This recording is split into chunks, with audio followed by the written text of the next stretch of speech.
What EIM did was open up that trading and that transfer capability intra-hour. What if we move that optimization even a step forward in the day ahead? Why that jump in timing makes such a big difference for the utilities all working to be part of this. We're using the leftover transmission. So any transmission that's not scheduled when you get to that hour or is not being used is turned over to the market, and that creates the ability to transfer between the balancing areas. How something like EDAM might change the way that PacifiCorp plans and schedules resources specifically. We're seeing good price signals, good price formation. We're seeing transmission used the way we would expect it to be used. Transfers flow the way that we would expect. I'm a firm believer in organized markets and the benefits they bring.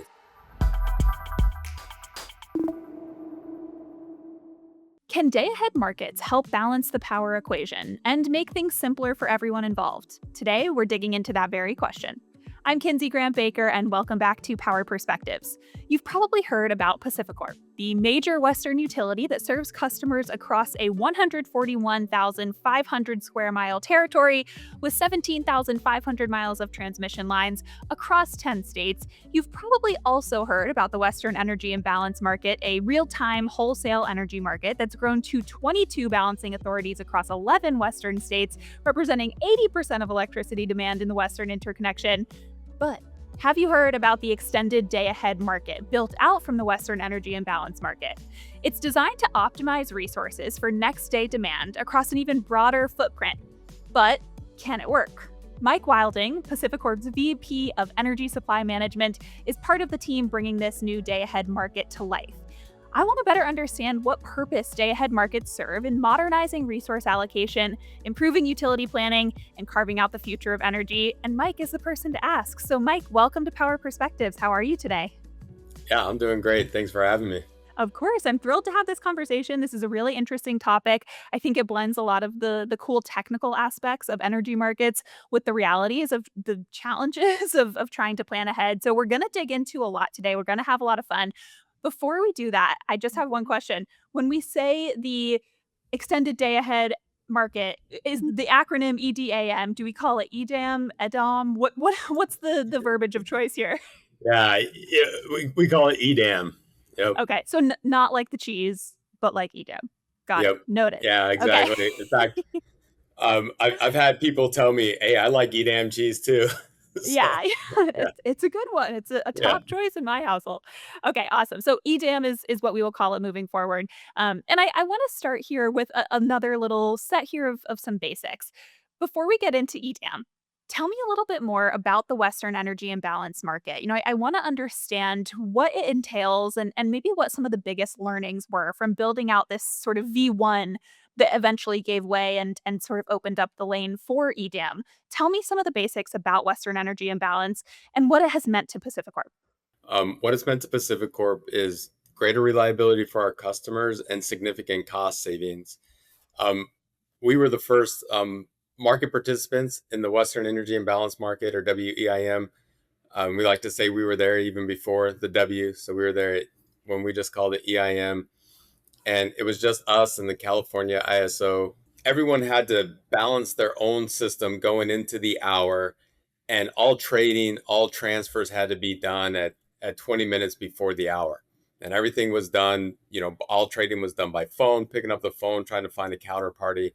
What EIM did was open up that trading and that transfer capability intra-hour on a 5-minute basis and a 15-minute basis, kind of using any unused transmission or unscheduled transmission for that hour to find any changes, any imbalances in the system that could be balanced. So to date, just kind of being constrained by what can move on that 5-minute and 15-minute basis and being constrained by the unused transmission, EIM has produced over $8.5 billion of benefits for customers throughout the West through those 22 balancing areas that you talked about, opening up the podcast.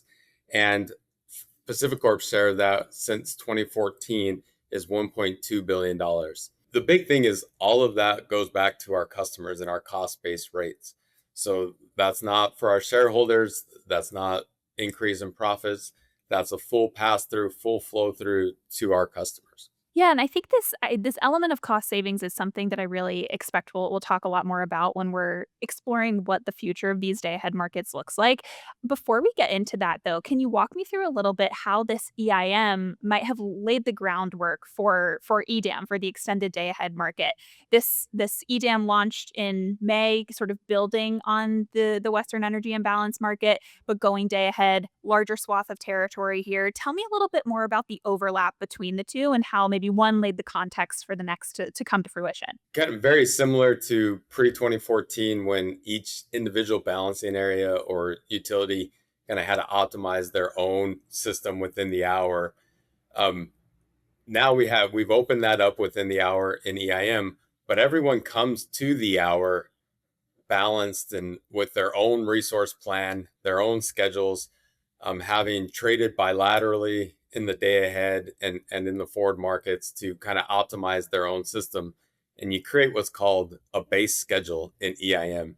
And that base schedule is really what um, does exactly what it sounds like. It creates that base schedule from which the EIM is able to optimize in that 5 minutes and 15 minutes. And again, you're constrained by think about what a gas plant can move in that 5 and 15 minutes, either ramping up or ramping down. So if California has excess solar that they want to export, and PacifiCorp wants to import that excess solar from California, we've got to move down our own resources off of our base schedule so that we can receive that energy. When you think about that concept and kind of all the benefits that we've been able to provide in that intra-hour optimization, the idea really was, well, wait a second, what if we move that optimization even a step forward into the day ahead? So instead of all of us planning on our own, bringing a base schedule to the market and kind of re-optimizing around the edges based on those base schedules, what if we did that with a common schedule that we co-optimize together in the day ahead? And so that's really how EDAM was born, is thinking about, okay, so now instead of, California has excess solar, PacifiCorp is going to import that into our system. Instead of just being constrained by what can move on that 5 minute and 15 minute basis and having to come up with our own base schedule, now we co-optimize that in the day ahead. We come up with better schedules. And now in the imbalance market, we're capturing those imbalances, those changes in the forecast, but it just opens up the optimization to a much larger scale than what we're able to do within the hour. So what in the sort of simplest terms is the biggest benefit of moving this from just the intra hour to 24 hours ahead of schedule here? Can you tell me a little bit more about why that jump in timing makes such a big difference for the utilities all working to be part of this? Yeah, there's a couple of things, just greater economic benefits. And so in EIM, what I mentioned is, for kind of lack of a better term, we're using the leftover transmission. So any transmission that's not scheduled when you get to that hour or is not being used is turned over to the market, and that creates the ability to transfer between the balancing areas. But now EDAM provides a way to kind of proactively make transmission available to the market, to the organized market. We are able to provide visibility into all the load that needs to be served, all the generation that's able to serve that load, bid that generation in, bid that load into the market, and capture those economic benefits for the customers by moving that forward. So now instead of being constrained by what can move in that 5 or 15 minute market, using the example of importing excess energy from California, now we can plan for that excess energy on a day ahead basis, and perhaps instead of ramping a natural gas plant down, perhaps not even turning that natural gas plant on and bringing that excess energy, or and just running the entire generation fleet for the entire footprint, our footprint, California's footprint, future participants' footprint, much more effectively. Yeah, I think there's an interesting element of this cost savings, this economic benefit part of the conversation that I'm curious to hear your perspective on. Obviously, affordability is a huge topic of conversation for any utility listener. It's also a huge topic of conversation for any utility customer who Mhm. has a bill to pay at the end of the month, right? When we're looking at something like this, that at least in theory and it seems in practice too, is something that can provide cost savings that are passed on to your customers. How do you translate that story of increasing affordability in something that might be a little complicated for the average consumer, the average customer to understand? How do you translate that to them? How do you think about this sort of new model in a way that makes sense for customers and that might change their own perceptions or perspectives on affordability? That's a really hard question, and something that we're really trying to get better at and get out and tell the story at PacifiCorp. When EDAM launched, my whole family knew that I'd been working on this big project for more than 5 years. When they kind of asked me to explain it to them, I kind of got looks like, that's not how this works already. So when you think through it and you kind of think through the progression of how we operated before, how we operate now in EDAM, it's just kind of logical and kind of makes sense. That is a hard story to tell kind of the everyday consumer and how that impacts their bills, and then also with how regulatory works and kind of the lag of rates and new rates. But we're doing things. We're reaching out to customers. We're doing workshops with our regulators.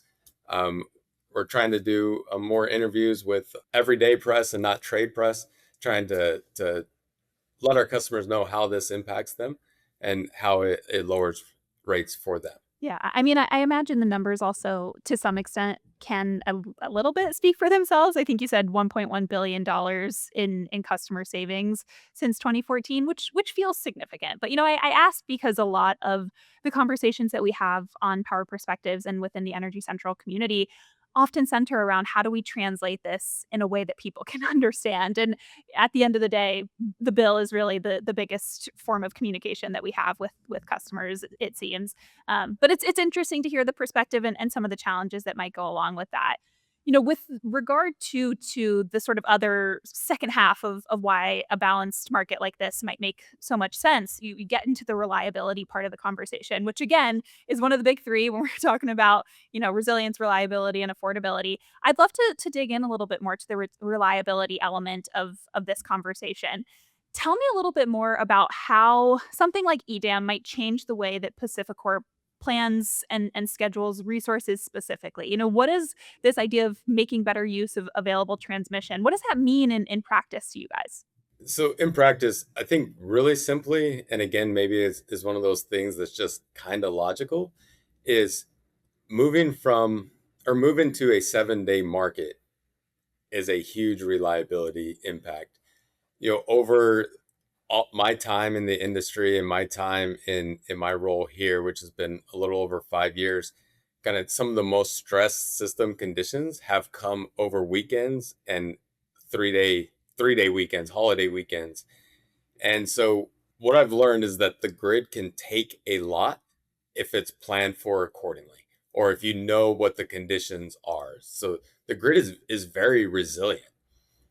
It's when you don't plan for those conditions and you're kind of working on the fly when things get most stressed. So I think about, we've had heat events over the Labor Day weekends. We've had ice storms over Martin Luther King Day weekends and 4th of July weekends that have been really hot. And then, outages happen, both transmission and generation outages. And the way that we operate, you know, outside of the organized market in the West is you have a trading week that's a 5-day trading week. So on Friday, you're trading with other utilities and setting up your system for, Saturday, Sunday, Monday. And then once you get into the day, you're kind of on your own and you can do some things around the edges, but you're going back to that kind of base schedule concept. And so if you have big outages or big generation outage, transmission outages, you're on the phone, you're calling people, asking them if they have excess. They may or may not have excess. They didn't, turn resources on. You didn't turn resources on. And so it just makes it more difficult. So moving to that 7-day week where you're re-optimizing your system and re-optimizing the entire market every single day is seems like a really simple thing and a real logical thing to do, but it makes a big impact on reliability. Yeah, I mean, and if you do what is it? If you fail to plan, you plan to fail is the Yeah, saying, and I think absolutely. also Yeah. a Taylor Swift quote. But this idea is something that sounds like it makes a lot of sense, but I imagine also requires a lot of cooperation, a lot of coordination among different members of these day ahead markets as they're being built out. And we're seeing increasingly a lot of interest from a lot of different entities across our grid, across our country in joining these day ahead markets. A lot of headlines about who's joining what market, what they're doing, and why. Tell me a little bit more about some of the that coordination, that cooperation that went into building out EDAM. What does that look like? How are utilities coordinating with one another? And what does that sort of cooperation game plan look like to you guys? We're an interconnected grid, obviously. We're all connected to each other, but we all operate our piece of this massive machine that we've built. And as long as you're operating your piece of the machine correctly and your neighbor's operating it correctly, it all works. Kind of going back through EDAM, it was one, there was this the concept, and then there was a stakeholder process to really design the market, and and that lasted multiple years with participants from EIM, all the balancing area authorities that operate the grid participated in that. Obviously, the CAISO, the California ISO, and the market operator participated in that. And then also other stakeholders that either own generation or other load serving entities or policymakers all participated in this stakeholder process that went through, received board approval from the California ISO, received board approval from the EIM governing body, went to the Federal Energy Regulatory Commission, received approval there. And then we had to turn that idea and that market policy into actually operationalizing a market. And that was about another 2-year process and was a massive lift. And then when, PacifiCorp, when we look at where we're geographically situated in the West, I think we touched about 14 other balancing area authorities in the West. And so we're coordinating with them on how things are going to change. We have over 100 transmission customers. And so, again, coordinating with them, running our own stakeholder process on how things are going to change. And then within our balancing authority area, we have other load serving entities that are also transmission customers, but they also serve load within PacifiCorp's kind of transmission footprint. And so, just a ton of coordination. I think we spent about a year going through our operational practices, how those are going to change, what we're going to need to do differently as a balancing area moving into a market. We also had to go to FERC for our own tariff changes, and so it was a huge lift. And then once we got into actual implementation, it was a massive IT project. Is really what we found out. Just being able to upgrade system models, all these operational changes that we had kind of dreamed up in big stakeholder conversations, now getting those to actually work in the real world. uh, that was about another year and a half, 2 years, and obviously some of this is overlapping, but designing new systems, designing new models, working with vendors. I think in total we updated or created 14 new applications, and then connecting those with the market, connecting those internally to different applications. It was a big lift. I mean, it sounds like it. It sounds like the biggest group project of all time, Yeah. which I sort of I imagine is an inevitable next question is what if somebody doesn't, shoulder their burden? We've all been part of a group project where you feel like you're doing all the work. If you're, what if some other of these entities that are all participating in this project, this massive group project, doesn't do their homework or doesn't do their research or doesn't build the bibliography? What happens then if they don't operate their piece correctly? What does that look like? The West, as kind of independent as we are in the individual balancing areas, we have a really good history of working together and solving problems together. I mean, we have the reserve sharing group at the Western Power Pool where we all come together in reliability instances and able to, lean on each other. And when those kind of emergencies happen, when there's big outages or things like that that we need to plan, or that we've planned for and we've planned collectively for. So the incentive to not let that happen is really, really strong, right? Um, Nobody wants to be the one that didn't operate their part of the machine correctly. So super strong incentive. And then as far as EDAM and markets are concerned, you have that reliability incentive, but also economic incentive to do that. And then internally, yeah, this hit every part of our business, transmission, our front office and our trading desk, our generation fleet, our finance fleet. And so, yeah, it was a little bit of time, organized chaos, it felt like. And, especially being the first ones, but, ultimately a lot of grit, a lot of sweat equity in this market to get it up and started. Yeah, absolutely. It sounds like partnership was a huge part of this, and I think increasingly that speaks to the trends that we're seeing across the power industry these days. The importance of partnerships from utility to utility, from region to region, from market to market. All of that matters so much. I'm curious with regard to sort of the big picture beyond just EDAM and the work that you and the team have done over the last 5 years. When we're looking at the big picture, I want to hear a little bit more about how you think about maybe this balance between local autonomy, the importance of local autonomy, and the importance of that more regional coordination. Do those two, interact with one another? Are they in concert with one another? Are they in tension with one another? Tell me a little bit more about what that looks like.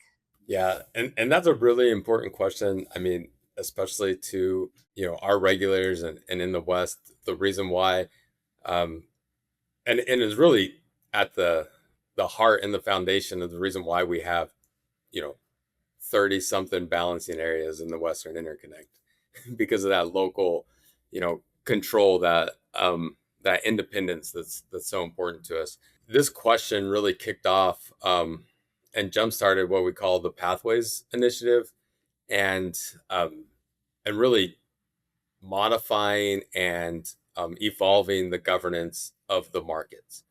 So the California ISO, as you might be aware, that is defined in statute of California, has to be governed by California, and the governor appoints the board of the California ISO, and they are also the market operator, and have operated a day-ahead market for decades within the state of California.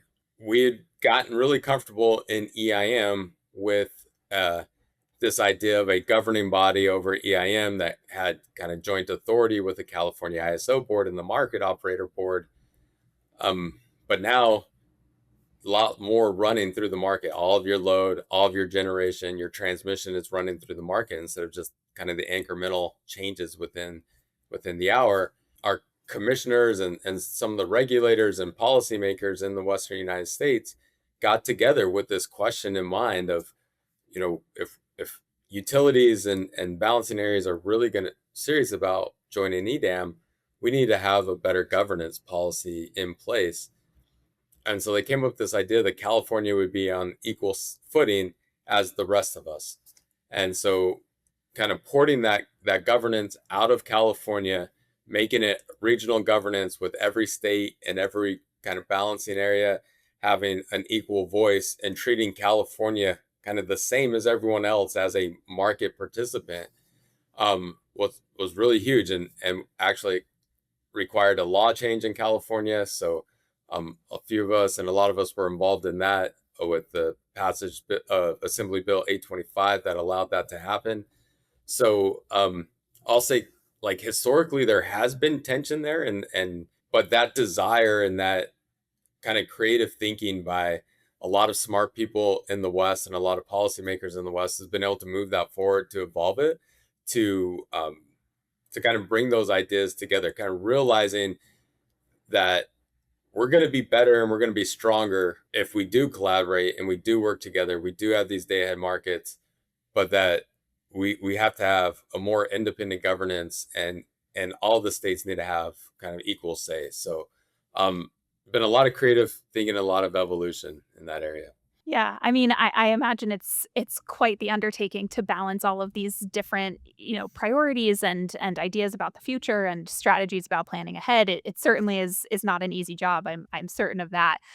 With regard to other day ahead markets that are also in the works, we have talked on this show before about SPP and Markets Plus. I understand their governance structure is a little bit different with that day ahead market, but effectively, I think it's something like most of the West by 2028, I think is the year, is expected to be participating in either one of these two day ahead markets. Is there anything that these 2 have in common? Anything that these 2 really diverge on? I would love to just hear your thoughts on this is a broader trend, knowing that there are other day ahead markets that are entering the fray right now.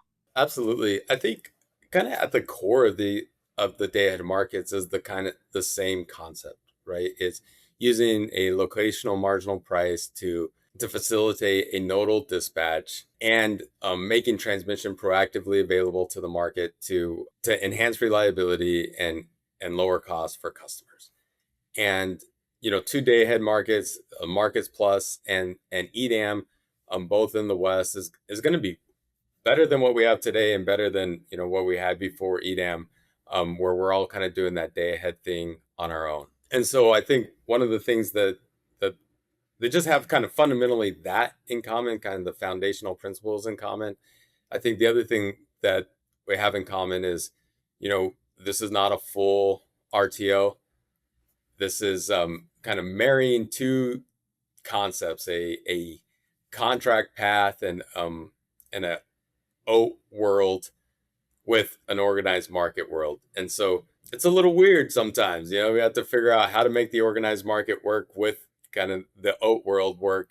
And both EDAM and Markets Plus are trying to do that and are doing that. But there are some key differences in the market design.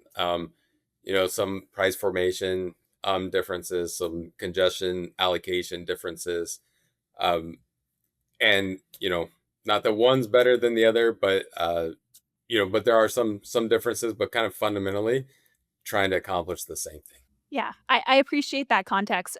Is there sort of a one-liner or an elevator pitch of how you would win people over to EDAM? I think it comes down to economics and physics. The transmission connectivity in EDAM is proven through EIM, and the load and resource diversity in the footprint of EDAM. I think we have about 50% of the load and the renewable generation. And so having that connected, diverse footprint is going to drive both reliability and cost savings. All right. You heard it here first, folks. So, Mike, we are having this conversation about halfway through the summer. I mentioned that EDAM launched May 1st. Now that you are a couple months in, looking to the future, I would love to hear more about how you and the team at PacifiCorp might measure whether this is delivering on what it was designed to deliver. What does success look like for you, and how are you measuring that?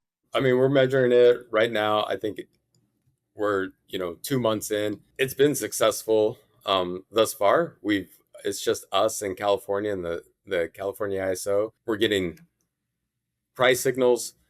We're seeing the transfers follow those economic price signals. So when prices are low in Utah, we're seeing transfers out of Utah to higher priced areas in the Northwest and in California, and then vice versa as well. So that was one thing that we saw. And then as the footprint grows, we'll continue to look to see those benefits grow. Really excited to see how things work this summer. It'll be obviously our first summer going through with the organized market in the day ahead. So, but yeah, so far so good. We're seeing good price signals, good price formation. We're seeing transmission used the way we would expect it to be used. Seeing transfers flow the way that we would expect. So All good things. yeah. So when you're thinking about, the rest of the country, obviously when we're looking at, the balance of opportunity and of also, challenges, the West is a big one when we're thinking about the national grid here. But I would love to hear a little bit more just about where you see this potentially having promise elsewhere as a system of operating for utilities, for markets themselves. Are there any other parts of the country where you think a day ahead market would really thrive? I don't know if I have enough expertise to opine on that. I mean, obviously, there's day ahead markets existing within the RTOs already. And we learned a lot as we were kind of working through this process. Learned a lot from them. And then there's areas of the country that I guess don't have an RTO and don't have a day ahead market, and so obviously, I'm a firm believer in organized markets and the benefits they bring. So I guess if anyone called me, that would be what I would say. I like it. I like it. So Yeah. let's say someone does call you. What's your advice to utilities that are considering joining a day ahead market based on the experience that you've had? What would be your sort of tips and tricks? Give yourself time to do everything right, to get up to speed. If you're going from not operating within an organized market to operating within an organized market, or going from uh, even a intra hour like a EIM to a day ahead, I think my biggest thing is like everything matters more now, right? So like I mentioned before, in EIM, everything you're kind of constrained by what can move in that 5 and 15 minutes, and so you get a lot of things that are masked over by those base schedules, like the things that you did on your own. So now in the day ahead market, everything matters more. Like your wind forecast matters more, your load forecast matters more from the day ahead, your solar forecast matters more, the modeled capabilities of all of your plants and all of your transmission just matter more now because everything's visible to the market. The market's co-optimizing everything. So a lot of benefits that produces a lot of benefits, but also puts a lot of more onus and a lot more responsibility on the market participant. A lot of that boils down to that's just kind of a lot of pressure. And the utilities are used to it, right? This is sort of a life and death kind of industry. But with regard to trying to manage that pressure, are there any strategies, technologies, pieces of advice that you might offer to utilities that are looking down the pipe at what is, at least in theory, quite a bit of pressure to perform and to make sure that everything is in tip top shape all the time? What's your thoughts on that? As we got ready for EDAM, and even now, we're not only are we changing kind of the way that we operate, and this has an impact on kind of everything that we're doing, we also are upgrading the tools that we have at our disposal, or have upgraded the tools that we have, doing a better job at capturing data and then turning that data into insights so that we can operate better. We can be just overall better market participants. And so I think that would be the piece of advice I'd have. Yeah. All right. Well, Mike, I dig it. I think this is really useful information for utility operators and leaders across the board. It has been so wonderful to get more of the inside scoop on how this all came to be and what it means for the grid of the future, the energy industry of the future. So thank you so much for joining me today and sharing your insights. Yeah, thanks for having me. Really appreciate it. Of course. And thank you, as always, to all of you for tuning in. This has been another episode of Power Perspectives. I'm Kinsey Grant Baker, and I will see you next time.